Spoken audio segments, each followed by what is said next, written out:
be amazed at your skin. And as it reveals you the beginning and the end, take into account within the mountain there's a fountain of everlasting life. That's from that one that's so astounding. Oh, I hit the crown, and when I pick up and tend to carry my burdens like only one table with knives in the room full of surgeons. That first cut made them bear witness to their pain and looked at it like I can stand stitches. Those sticks and stones break bones, no, they can't hold me captive. But if I give it some energy, it could hold me backwards. I'm moving past the cattle, looking out for greener pastures. Remote control, changing channels when I hear the static. Snatching batteries out the back like it ain't got a magnet. It's beautiful Sunday. I hope all is well and whatever that you seek finds you the same. It's your boy Gilly Galathiel, and welcome back to another episode of Divinely Decoded.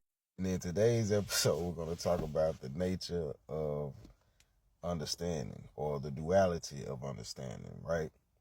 Which would be personifying through spirituality and crystallizing through religion. Spirituality, okay, the nature of spirituality is about personification, okay?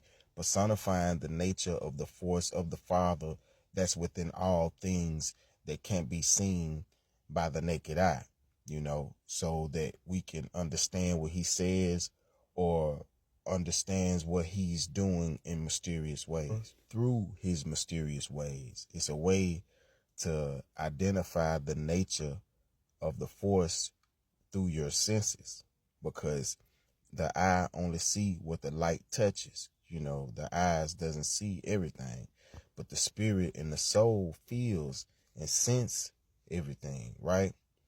And in essence, okay, spirituality is based on the nature of light, which will be the ideology or the perspective of the body of the spirit, the body of Abel, the higher self of the spirit, or the body of the spirit.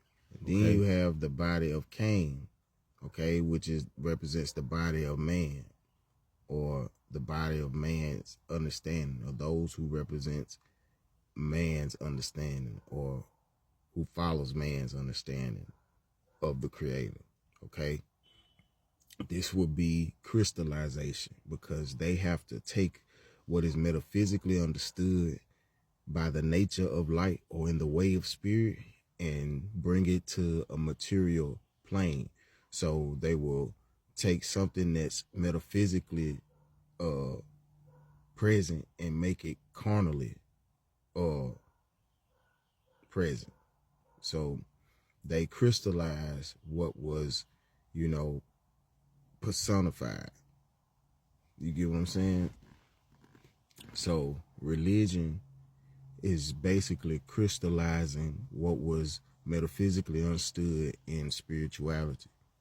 So whatever metaphysical identity or spiritual, you know what I'm saying, name it had from its people, like the Hebrews, for example, our people wrote things from a metaphysical, spiritual perspective. So we had spiritual identifications for names and terms and things. Once the counterpart got these things, they crystallized them, okay, to materialize them, to make it literal, so they can be able to follow the way of spirit. They couldn't understand it the way our people did. So they had to crystallize these things.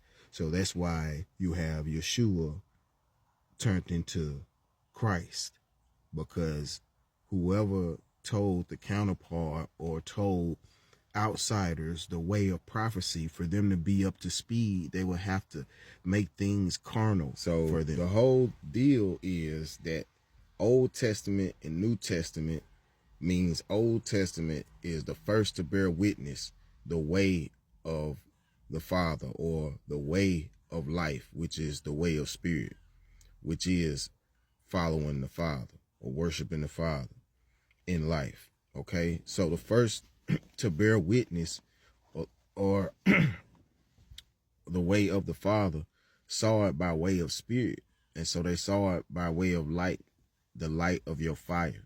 So that's why the Hebrews or Israelites use the symbol of fire, because the children of heaven and earth see by the way of fire, by the way of the light of your fire. So that gives us the nature of spirituality, or the understanding of metaphysical reality. And this just means that the last to bear witness in the new millennium will be crystallized, because everything has been brought to the material plane. So in the carnal new world, okay, the children or the descendants of the children of heaven and earth are now crystallized.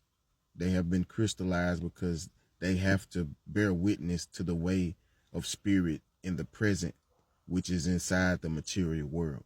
So they're not going to see it, metaphysically as they did in the world that their ancestors came from.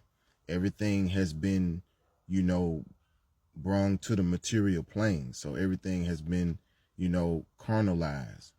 So the descendants of the children of heaven and earth their flame has become a crystal. So they're the crystal jewels in the new millennium, because they're the ones who are going to reflect the nature of light on their being, or upon their countenance, as the Father in the New Testament or in the new millennium pours his spirit out onto his children. They're going to destroy the world with the fire of their spirit, or the light of their crystal. So in so many words, our people see by the way of spirit, and the outsiders see by the way of light. They see the light of our spirit.